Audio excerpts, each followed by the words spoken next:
इस वीडियो में हम prepositions के मुतालिक पढ़ेंगे। तो चलिए मिलकर पढ़ना शुरू करते हैं। Prepositions. A preposition is a word, often a short word, that expresses the relationship between two other nearby words. यानी यहाँ ये बताया जा रहा है कि prepositions ज़्यादातर छोटे छोटे से अल्फाज होते हैं जो कि एक जुमले में करीब करीब आने वाले दो अल्फाज के दरमियान एक ताल्लुक पैदा करते हैं।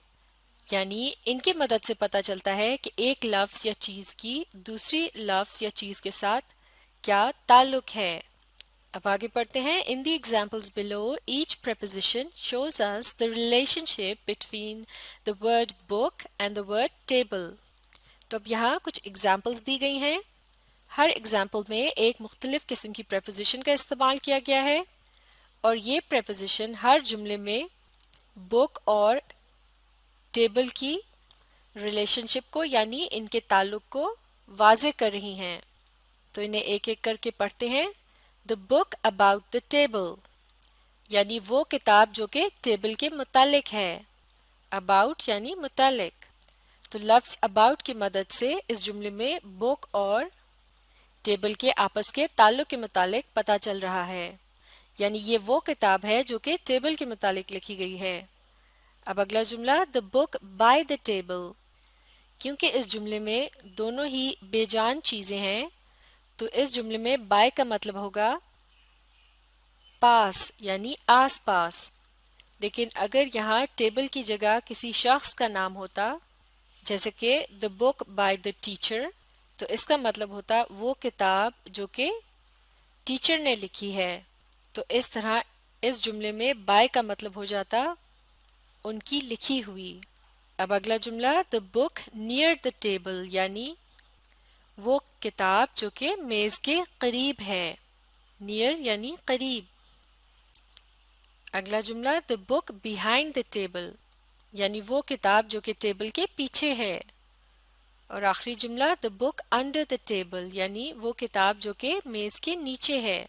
तो इस तरह prepositions दो अल्फाज या नाउन के आपस की रिलेशनशिप या ताल्लुक के मुतालिक बताते हैं। अब चंद और एग्जाम्पल्स को देखते हैं। आप भी पढ़िए। It is a container for butter यानी ये बर्तन मक्खन रखने के लिए है। द preposition for माफ कीजिएगा the preposition for shows the relationship between butter and container। तो इस जुमले में for के लफ्ज़ की जो preposition है ये बटर और कंटेनर के आपस के रिलेशनशिप को बयान कर रही है। अब अगला जुमला the eagle sword above the clouds यानी उकाब बादलों से ऊपर परवाज कर रहा था। तो इस जुमले में भी preposition अबव क्लाउड्स और सोर्ड यानी परवाज के दरमियान का ताल्लुक बता रही है। यानी परवाज कहाँ की जा रही थी? बादलों के ऊपर। अब अगली example he is the president of the country. इस जुमले में preposition ऑफ कंट्री और प्रेसिडेंट की रिलेशनशिप के मुतालिक बता रही है और इन एग्जाम्पल्स की मदद से पता लगाया जा सकता है कि एक preposition का एक सेंटेंस के अंदर क्या रोल होता है।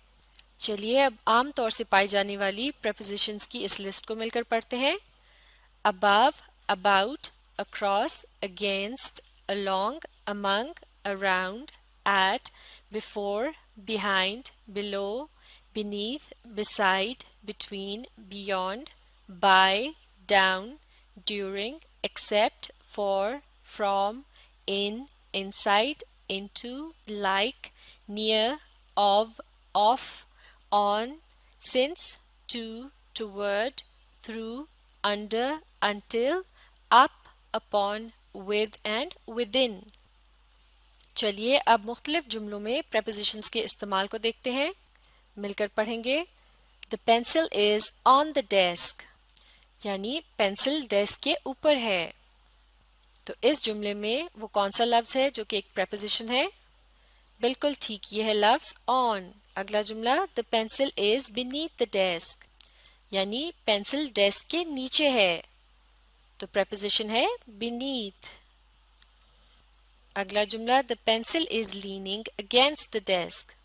Leaning against का मतलब होता है जब कोई चीज़ किसी दूसरी चीज़ के सहारे खड़ी होती है। तो बेजान चीज़ के लिए कहेंगे कि पेंसिल डेस्क के साथ टिकी हुई थी। तो against का मतलब है के साथ या उसके सहारे, और यह है एक preposition। अगला जुमला the pencil is on the floor beside the desk, यानी पेंसिल ज़मीन पर है मेज़ के साथ। इस जुमले में दो prepositions का इस्तेमाल किया गया है, पहली है on जबकि दूसरी है beside। on पर और beside साथ। अगला जुमला he held the pencil over the desk, यानी उसने पेंसिल को मेज के ऊपर पकड़ रखा था। तो यहाँ over का मतलब है ऊपर, यानी जब एक चीज किसी दूसरी चीज के ऊपर होती है लेकिन जरा फासला होता है दोनों के दरमियान। अगला जुमला he wrote with the pencil during class। इस जुमले में भी दो prepositions है, पहला है with यानी के साथ, और during यानी दौरान। he wrote with the pencil during class यानी वो क्लास के दौरान पेंसिल के साथ लिख रहा था। अगला जुमला he rolled the pencil across the table। across का मतलब होता है जब एक चीज एक सिरे से या एक जगह से दूसरी जगह तक जाती है, जैसे कि इस जुमले में कहा जा रहा है उसने पेंसिल को मेज के ऊपर रोल किया। तो इस बात को इंग्लिश में इस तरह से कहा जाता है he rolled the pencil across the table। अगला जुमला the table is next to the window, यानी मेज खिड़की के साथ है।